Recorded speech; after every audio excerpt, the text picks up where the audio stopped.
What's up, guys? Welcome to another special edition of the Slipper Still Fits. I'm your host, Arden Craval. Got a great one for you again. It's the former Zag and current San Francisco assistant coach, Kyle Bankhead. Kyle, thanks for joining me. I appreciate it, man. Yeah, Arden, thanks for having me on, man. I appreciate it. It's always good to see you. Yeah, it's always fun to talk to former Zags, but you're kind of the enemy right now, I guess you could say, as a San Francisco assistant coach. You're entering your fourth season in that role, and during that span, you've had a lot of fantastic players come through. Three of which who I was just watching a little bit in the NBA Summer League. You got Marcus Williams with Miami, Jonathan Mobo with Toronto, Jamari Bouye, who just hit an unbelievable game winner the other night. You as a coach, what does it mean when you see these guys competing on ESPN in Las Vegas, under those bright lights? Well, in reality, that's what you do it for, to kind of see your guys move on and be successful. You want to develop the guys in your program and hopefully allow them to have bright futures after they leave this place. And we've been fortunate enough to coach a lot of good players over the 3 years that I've been here. And obviously, two of them have been getting significant minutes in the NBA. And then Marcus is on that stage now for the first time. And I can see him developing and becoming better on that stage as he continues to move forward. Absolutely. I should mention that coach just got out of a summer workout with the Dons. So let's talk a little bit about your upcoming team. What's standing out early about this group? What are you seeing? I think we have a lot of talent across the board. I like our group a lot so far, but just like everybody in college basketball, we have a lot of new faces. Yeah. I think we were able to keep some very, very important pieces along with Ryan Beasley and Tyrone Mhm. Riley. Those are the first couple to come to mind, but also like Barry Wong, Yeah. Saba Gikaberia, like those guys. Anybody you can retain are extremely important just because they know how you are going to operate on a day-to-day basis and what to expect and kind of lead the way within workouts and hopefully within the locker room as well. So I like our group. I thought we've added some very interesting pieces. Yeah. Vuk Masic, who is at Portland, I think our league will know him. Guy that can play on and off the ball, can really shoot it, something that we thought we really needed. And then we added some front court depth with Guillermo Diaz from Mhm. Pitt, as Mhm. well as David Fuchs from Rhode Island, and I think those guys are very important pieces. And then we have some young guys that we really like. So, um, we kept Ben Abosi, who was a freshman for us last year as well, who would be I think an important piece and a versatile piece for us. We've got a Northwest kid on our roster now, and Legend Smiley, who's Yeah. I think got a great upside and been really impressed with him so far. And then another player from China and Wei Zhao. So excited about him as well. He can handle it and score it and going to be a good player for us. Dang, after all those people you didn't mention the one guy that I was hoping to get to talk about. That's Mookie Cook, the former McDonald's All-American. What Oh, do you he's funny. Yeah. I should have, and I apologize to Mookie. Um, what are you hearing about him? he's been great, man. I think from a talent perspective, obviously somebody that maybe didn't get everything he desired at Oregon with the Yeah. playing time and all that stuff. I think this is a place where he can really develop and really showcase his game.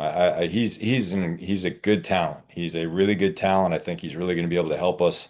Been impressed with his versatility, being able to play maybe the four spot for us as well as the three. I think he's going to be able to guard multiple positions, and he's actually a really good facilitator, which is Yeah. important with the way we play offense. So, no, really excited about him. I was trying to get through everybody, and I feel bad leaving Mookie out. Me and Mookie got a good relationship, and I'm excited about him, and I'm hoping and positive that we'll be able to bring the best out of him as Yeah. we move forward. He was really just looking for an opportunity. I'm glad to hear that he got it in the city by the bay. You've been a really skilled recruiter over your college career at the different spots you've been, UNC Greensboro, Abilene Christian.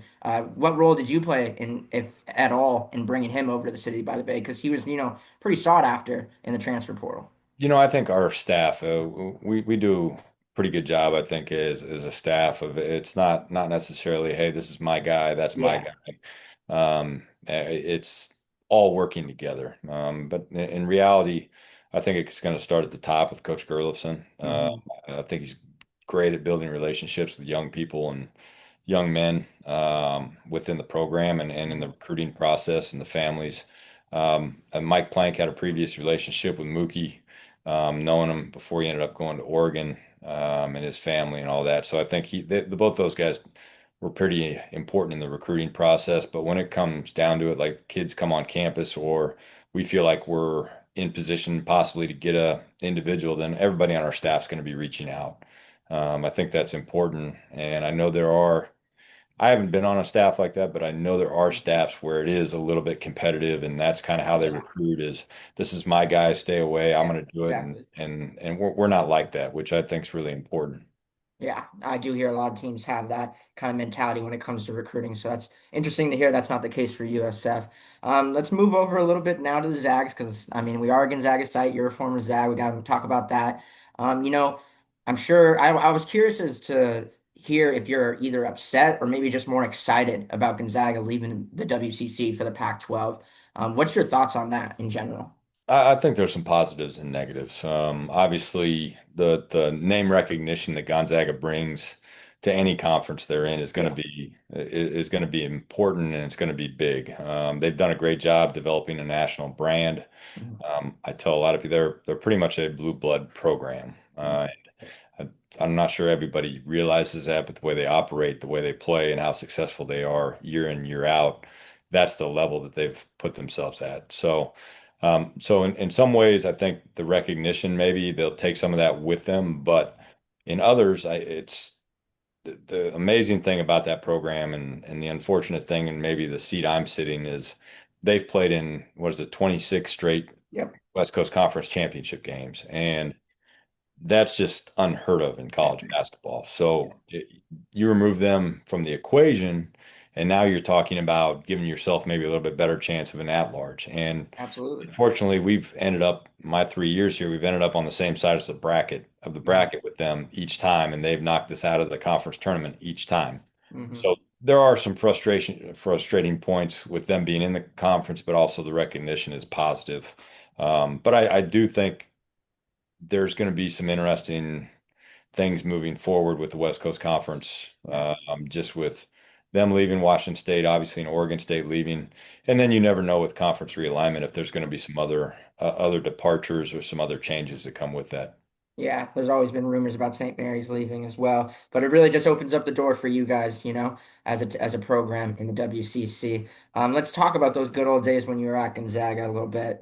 2000 and 2004, playing the guard position. You've been through a lot of great championship teams, a lot of great memories, but what's one memory that really stood out during your time as a Zag during that span? Oh man, I know it's a loaded question, but it is it's a lot and it's a long time ago, I unfortunately. know, I know. So It's good to reflect. it is good to reflect. I would say in a lot of ways. Really my senior year there. A little bit different from now, how college teams are built now. That was a group that I had been there with for 3 to 4 years, all those guys, and built strong relationships, and obviously had a really good year my senior year, just as a group. But I don't know if there's one moment that just really I think about. Unfortunately, I'm kind of one of those guys. I think probably about the heartbreaking moments more than anything. That's just kind of the way I'm built. But the relationships you build and just understanding, as I've been all over the place at this point. I've Yeah. lived all over the country, and just understanding how special that place is, from the community to the staff to the student support to the administration support, all that stuff, how special that place truly is. I think you get perspective when you leave and you move around and you've seen different places. It truly is a special place, and the fact that Coach Few's still there, and it's a well-oiled machine, and he hasn't slowed down one bit. Yeah, Gonzaga really opened up the door for you after your playing days. You've had a lengthy coaching career, like you mentioned. I think 20 years, correct? I'm getting old. I like to, I try not to say how many years All I've right, been we'll coaching. move So past that then. But been coaching longer than some of these kids have been alive that I'm actually that's coaching now. crazy to think, I'm sure. Yeah. But Gonzaga has a really lengthy coaching tree in itself around college basketball, and you've learned from a ton of them. Like Tommy Lloyd, Bill Greer, of course, Mark Few, to name just a few of them. Is there a piece of your coaching strategy that you sort of use today that you maybe have learned from one of those guys or somebody else during your time at Gonzaga? I think coaching's it's really important the people you're around and coaching you take something Yeah, from each guy that you're around. And I've absolutely. worked for different guys. Obviously, I've played for a group of coaches that have been very successful as head coaches, and you take stuff from each coach. I mean, you talk about Tommy Lloyd, you talk about relationships with the players, and he's extremely well liked. You talk about Mark Few, and I think it's the one thing I learned from him is having a super simple system that your players get really good at and giving a lot of freedom and he was elite at pushing the right buttons. I always tell people Mm. that he's you watch him on film and maybe sometimes the plays and the X's and O's don't look super creative, but he is great at pushing the right buttons and putting his pieces in position to be successful. And they are year in and year out one of the best offensive teams in the country, just with the way they play and his style and his mentality. So, and then you know what, I've worked for a lot of different guys, but Hmm. and I don't mean to leave anybody out with that. I've been around obviously Leon Rice, Bill Greer, worked for Coach Greer for 8 years at San Diego, learned a lot. Me and Leon have actually had a lot of conversations, ended up playing against Boise the last couple of years. Yeah. So learn a lot from everybody you're around, including the staff here and everywhere else I've been. Yeah, that's great to hear. We were talking with Coach RJ Barsh, and he said pretty much the same thing. Like when he was at Boise State, he learned more offensive sets from Leon Rice, and then during his time at Florida State with Leonard Hamilton, definitely more on the defensive end. So that's kind of cool to hear that you are the same way. You picked up things here and there. The site appreciates getting to hear from you, former Zags like yourself. So thanks a lot for coming on. One last one. Any final message that you just want to say to the Gonzaga fans? Oh man, enjoy it. You know, Yeah. I don't know. Obviously, this will be the last year with being in Hmm. the West Coast Conference.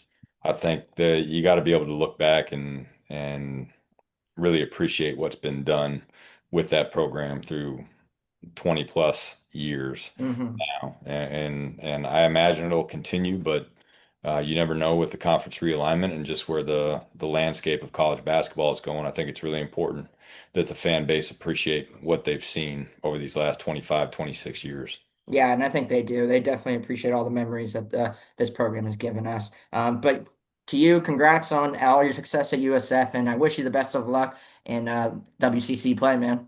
Appreciate it. Thanks a lot for having me on, man. Of Anytime. course. Yeah.